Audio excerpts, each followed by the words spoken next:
Hello my dear student, welcome to my YouTube channel ICSE with दीपक।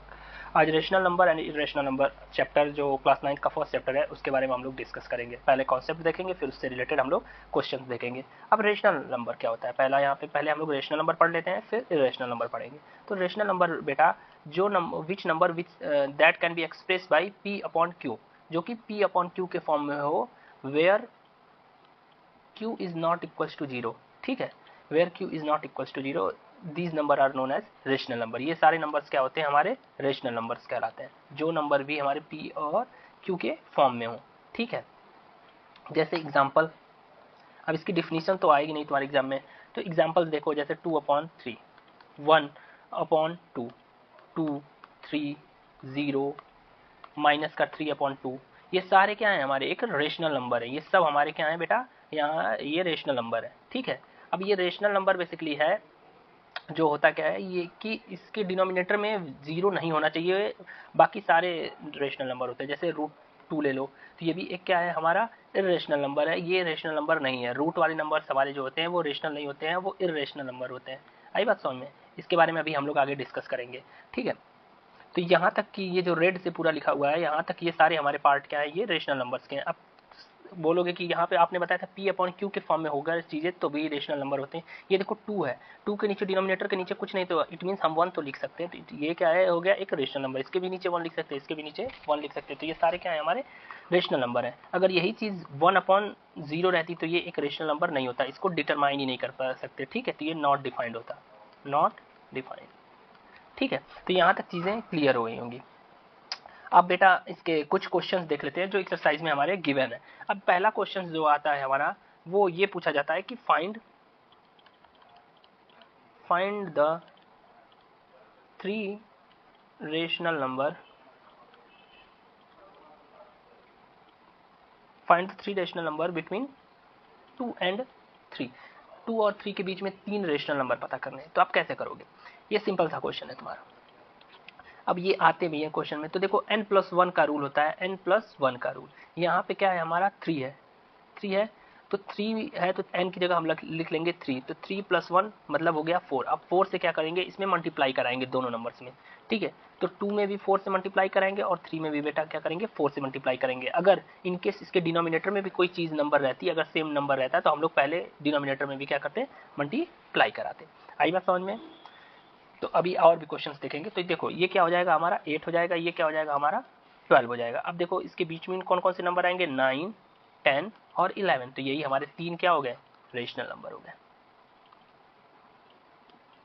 जो कि इसके between आएंगे। यही हमारा क्या हो गया, आंसर।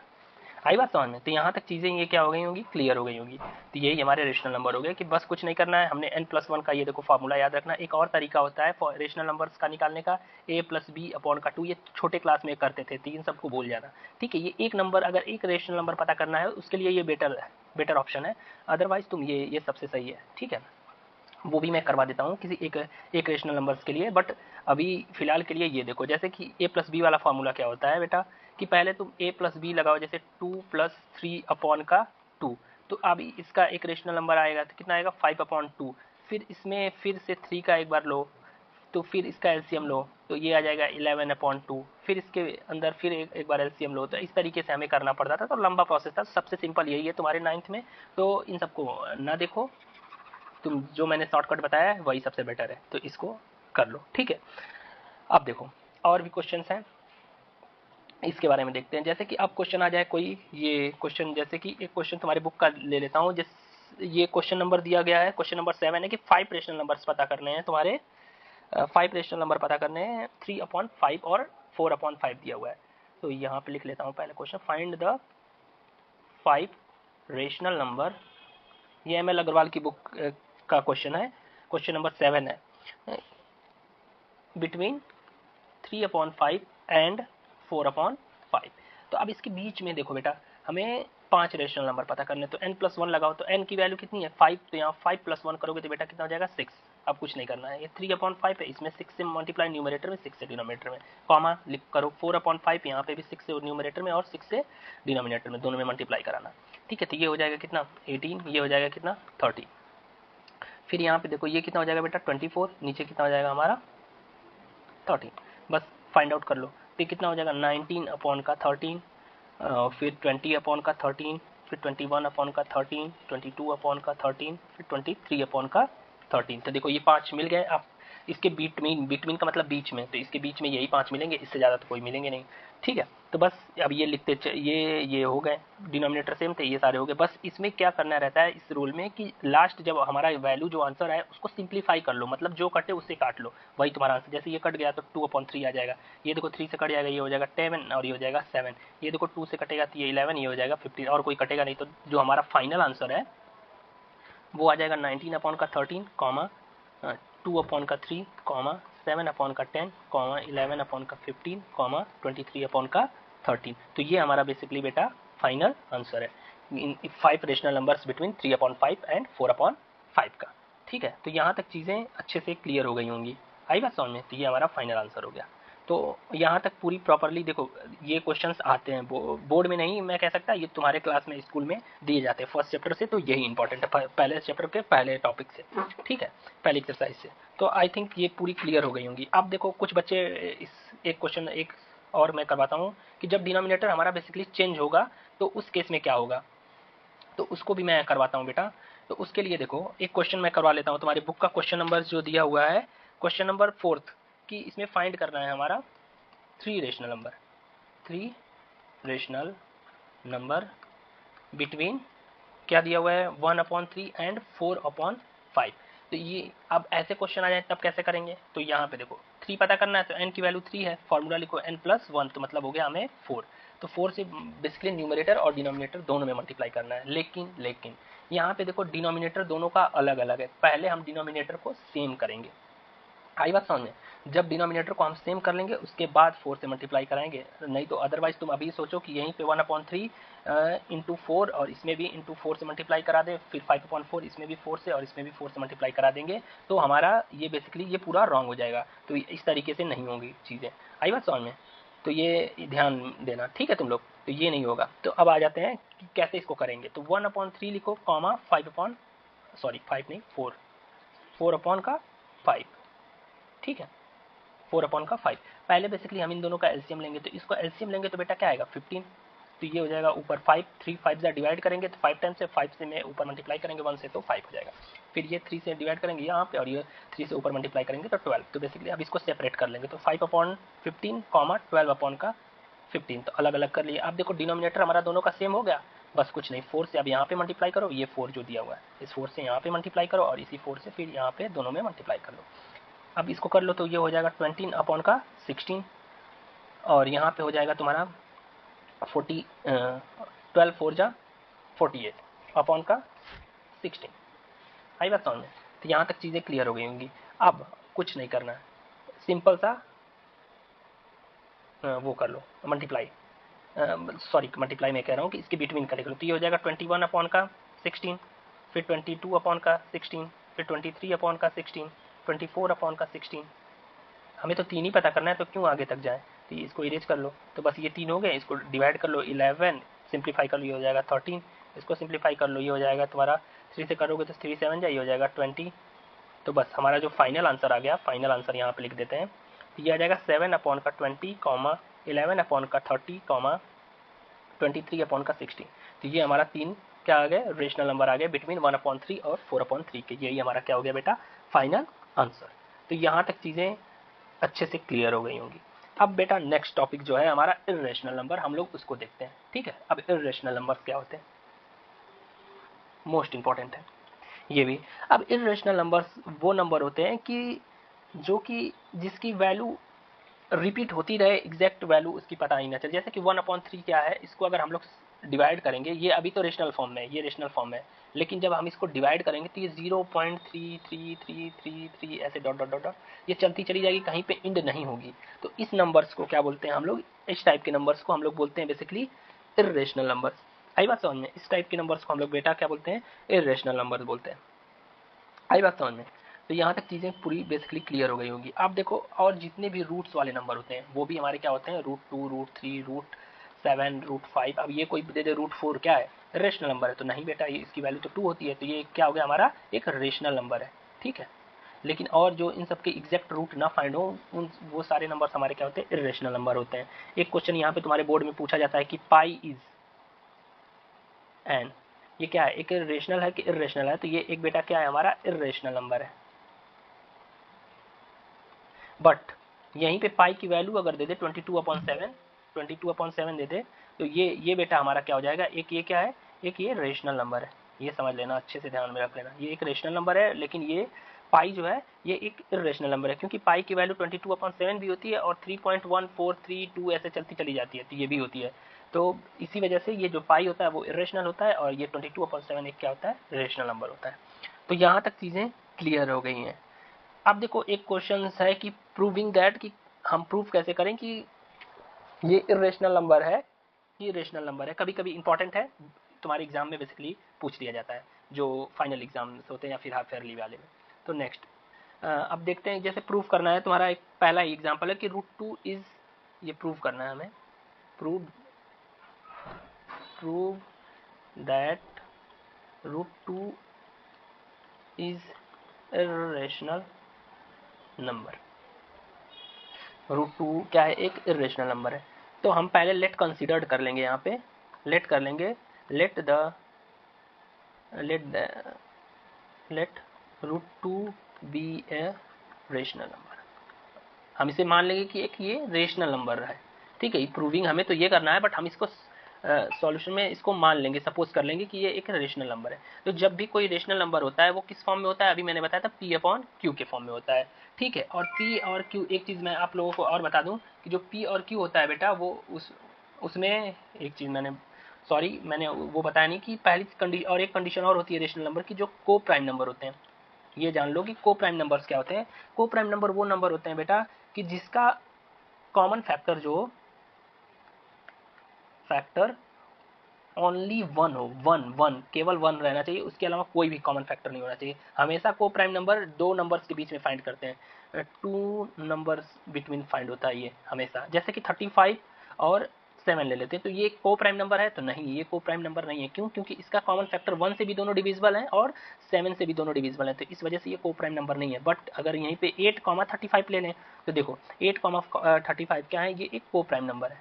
आई बात समझ में? को प्राइम नंबर क्यों है? क्योंकि इन दोनों का कॉमन फैक्टर केवल 1 है। देखो 1 से ये भी 8 भी डिविजिबल हो जाएगा और 1 से 35 भी डिविजिबल हो जाएगा, बट और कोई किसी नंबर से ये दोनों डिविजिबल नहीं होंगे। तो इस वजह से ये हमारा को प्राइम नंबर है। बट ये 35 और 7 ये को प्राइम नंबर नहीं है। तो बस इतना याद रखना कि को प्राइम नंबर वो नंबर्स होते हैं जिनका कॉमन फैक्टर ओनली 1 हो, ठीक है। तो यहाँ तक चीज़ें क्लियर हो गई होंगी, इसे नोट कर लो तुम लोग, ठीक है। फिर इसे इरेज करते हैं। अब आते हैं अपने टॉपिक पे। अब हमारा टॉपिक था कि ये हमें इरेशनल नंबर प्रूव करना था बेटा। तो अब हमें इरेशनल नंबर प्रूव करना था, तो हमने लेट कर लिया कि ये एक रेशनल नंबर है। तो √2 इज इक्वल टू P/Q। यहाँ तक चीज़ें क्लियर हो गई हैं। √2 क्या है, एक हमारा मतलब √2 इज इक्वल टू P/Q हो गया। तो अब यहाँ पे लिख लेंगे कि where P and Q are coprime number. और ये भी बता दूं कि जो इतने भी को प्राइम नंबर होते हैं वो सारे क्या होते हैं, रेशनल नंबर होते हैं। वो सारे क्या होते हैं, रेशनल नंबर होते हैं। कैसे सर? तुम किसी भी नंबर को ले लो, जैसे कि ले लो 3/5, तो इसका कॉमन फैक्टर क्या है, 1 ही है। 8/10, अब इसको सिंप्लीफाई तो करो, तो 4/5, इसका 4/5 आया, तो 4/5 क्या है, एक हमारा रेशनल नंबर ही है, और रेशनल नंबर है, और ये क्या है, को प्राइम नंबर। तो जितने भी रेशनल नंबर होते हैं वो सारे को प्राइम नंबर होते हैं, ठीक है। जैसे 3/29, 27 कर लो, ठीक है। तो अभी तो ये क्या है, आप कहोगे यहाँ पे 1 भी कॉमन है, 3 भी, तो 3 ने पहले इससे सिंप्लीफाई तो करो, तो इसको सिंप्लीफाई करोगे तो 1/9 आ जाएगा। और 1/9 क्या है बेटा हमारा, ये एक को प्राइम नंबर है। आई बात समझे? क्योंकि 1 से 1 भी डिविजिबल होगा और 9 भी डिविजिबल होगा। तो यहाँ तक चीज़ें अच्छे से क्लियर हो गई होंगी, ठीक है। अब आते हैं अपने टॉपिक पे। तो को प्राइम नंबर याद रखना कि वो सारे जितने भी को प्राइम नंबर होते हैं वो सब रेशनल नंबर होते हैं, ठीक है। तो अब बोथ साइड इसमें क्या करेंगे, हमने इसको ले लिया P/Q के फॉर्म में, अगर रेशनल है तो बोथ साइड इसमें स्क्वायरिंग करेंगे, तो ये इसका स्क्वायर इक्वल टू P/Q का स्क्वायर करेंगे। तो ये देखो बेटा 2 is equal to P square upon का Q स्क्वायर, क्रॉस मल्टीप्लाई कर लेंगे तो ये क्या हो जाएगा, 2Q square equal to P square. अब देखो यहाँ तक चीज़ें अच्छे से समझ में आई होंगी। अब इसके बाद बताते हैं क्या होगा। अब ये बोल सकते हैं कि ये देखो 2 यहाँ से इसके नीचे जाएगा, अगर 2 को भेजे तो यहाँ पे आएगा, तो ये बोल सकते हैं कि 2 जो है हमारा क्या कर रहा है, वो क्या कर रहा है, 2 डिवाइडेड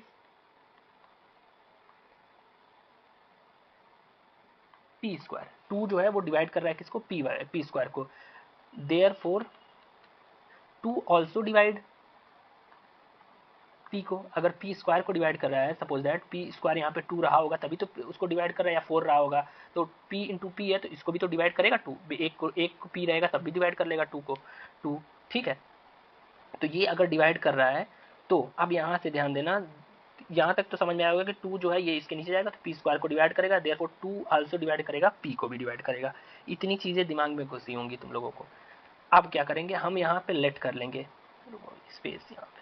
अब यहाँ पे हम लोग क्या करेंगे, हम यहाँ पे लेट कर लेंगे कि p को एक कोई इंटीजर मान लेंगे कि जो 2 से डिवाइड है, तो 2 का क्या होगा, वो अगर कोई नंबर 2 से डिवाइड है हो रहा है तो इट मीन्स कि वो 2 का मल्टीपल होगा।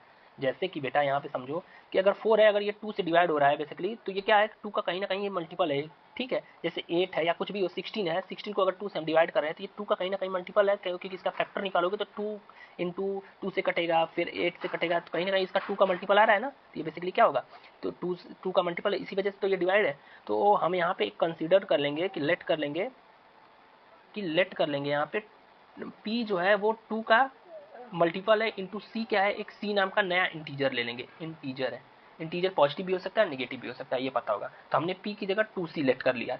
यहाँ पे जो नंबर, क्योंकि 2 से डिवाइड क्यों नहीं लेट किया, क्योंकि 2 से ये एग्जैक्टली डिवाइड हो रहा था p, इस वजह से हमने 2 से इंटीजर लेट किया, ठीक है।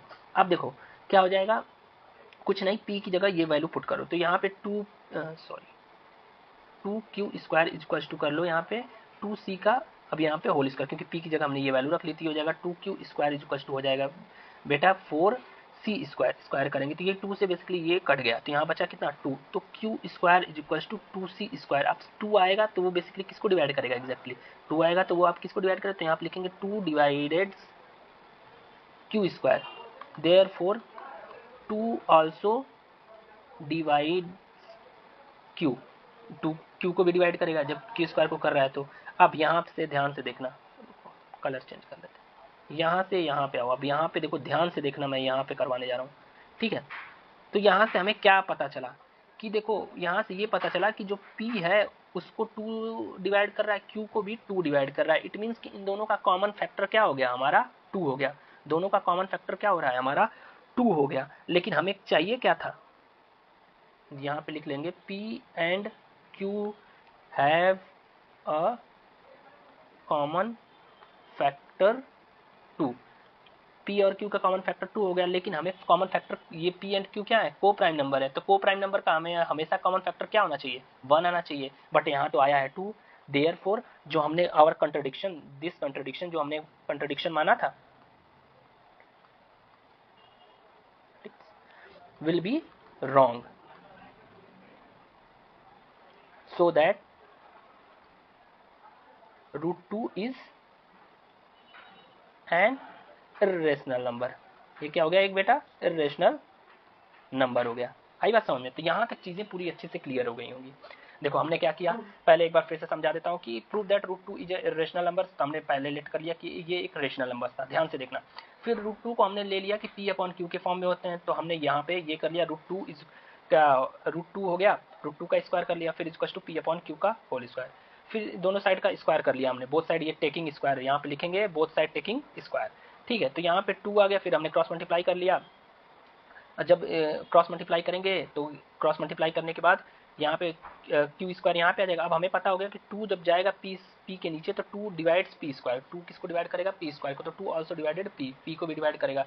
हम यहाँ पे लेट कंसीडर कर लेंगे एक इंटीजर p का 2c एक इंटीजर कंसीडर कर लेंगे। आई बात समझ में। फिर यहाँ पे कंसीडर हमने इस वजह से 2c क्यों कंसीडर किया, क्योंकि ये 2 जाके p को डिवाइड कर रहा है, तो p कहीं ना कहीं 2 का फैक्टर होगा, 2 का मल्टीपल होगा, तभी तो वो 2 को इसको डिवाइड कर रहा है, ठीक है। तो हमने यहाँ पे कंसीडर कर लिया, बस 2c को हमने p स्क्वायर की जगह रख दिया, फिर उसका स्क्वायर कर लिया, बस सॉल्व कर लिया, यहाँ पे चीज़ें बस यहाँ तक आ गई। तो यही सारा था कॉन्सेप्ट। आई थिंक ये अच्छे से समझ में आया होगा। अभी 1-2 क्वेश्चंस और करोगे, समझोगे, तो तुम लोग को खुद से समझ में आने लगेगी चीज़ें, ठीक है। एक क्वेश्चन मैं और करा देता हूँ इसी टाइप का, ध्यान से तुम लोग करना। अब जैसे अभी इस टॉपिक को आगे देखते हैं, पहले इसी का आज करवा लेते हैं एक क्वेश्चन, और इसको करवाते हैं बेटा तुम लोगों को। अब आते हैं एक क्वेश्चन तुम्हारी एक्सरसाइज का, चलो कर लेते हैं, कोई सा भी क्वेश्चन कर लेते हैं। क्वेश्चन नंबर जैसे कि थर्ड कर लो। थर्ड है तुम्हारे एक्सरसाइज का क्वेश्चन कि इसमें क्या प्रूफ करना है, कि इसमें प्रूफ करना है, prove that √6 is N irrational number. ये हमें प्रूफ करना है। थर्ड है क्वेश्चन नंबर एक्सरसाइज का आपकी, ठीक है, ये हमें प्रूफ करना है।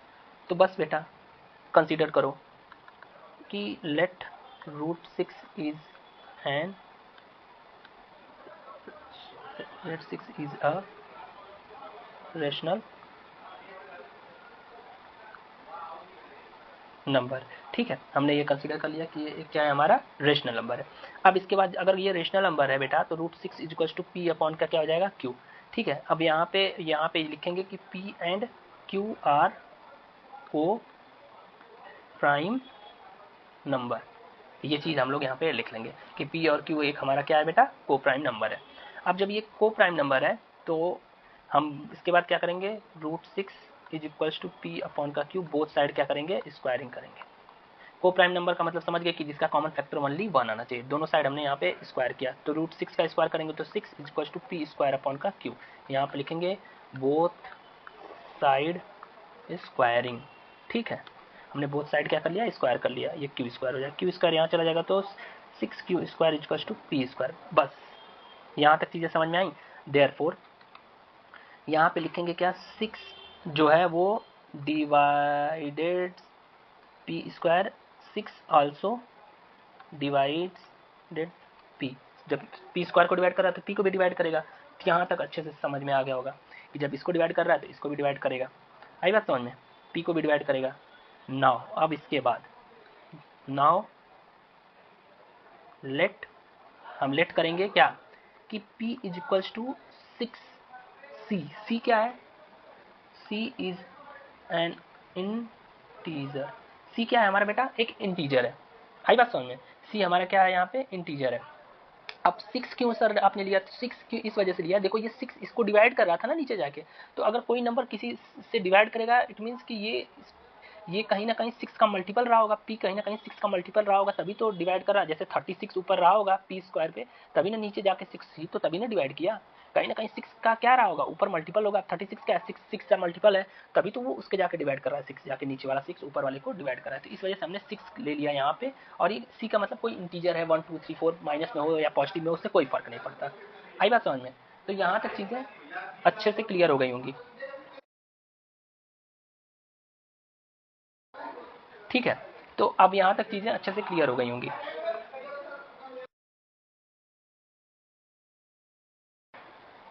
अब देखो बेटा, सॉरी, अब देखो हम लोग क्या करते हैं कि यहाँ पे कुछ नहीं करना है। अब ये कर लो 6q square is equal to P square की जगह हम लोग 6c का होल स्क्वायर कर लेंगे। सॉल्व कर लो तो 6p square is equal to 36c square. यहाँ तक चीज़ें क्लियर हो गई होंगी। आई बात समझ में, यहाँ तक चीज़ें हमारी क्या है, क्लियर है। तो अब ये देखो इससे कट जाएगा तो यहाँ होगा 6। अब ये देखो क्या हो गया, Q square is equal to 6c square. अब यहाँ पे ये 6 जो है क्यू की स्क्वायर के नीचे आएगा तो 6 इज डिवाइडेड क्यू स्क्वायर, और फिर क्या हो जाएगा 6 आल्सो डिवाइड क्यू। ठीक है, तो यहाँ पे आप देखो देयरफॉर हमें यहाँ पे क्या मिला कि P and Q have common factor is 6, लेकिन हमने तो P एंड Q को क्या माना था, को prime number, so that our contradiction will be wrong. Therefore √6 is a irrational number. बस इतना सा लिख लेंगे। अब इसमें स्पेस बचा नहीं है बेटा, तो ये इतना नीचे थ्योरी वाला पार्ट तुम लोग लिख सकते हो। तो ये कॉन्सेप्ट जो था वो ज़्यादा इंपॉर्टेंट था, तो यहाँ तक तुम लोगों को बेसिकली समझ में आया होगा। ठीक है, अब इसके आगे जो डेसिमल वाले नंबर है वो देख लेंगे, लेकिन अब जो मोस्ट इंपॉर्टेंट है डेसिमल वाला है उसे देख लेंगे। इसके बाद जो हम लोग का रेशनलाइजेशन है, नेक्स्ट टॉपिक है रेशनलाइजेशन, तो इसे हम लोग अगली नेक्स्ट वीडियो में कवर कर लेंगे। ठीक है, तो आज के लिए बस बेटा इतना ही। Thank you.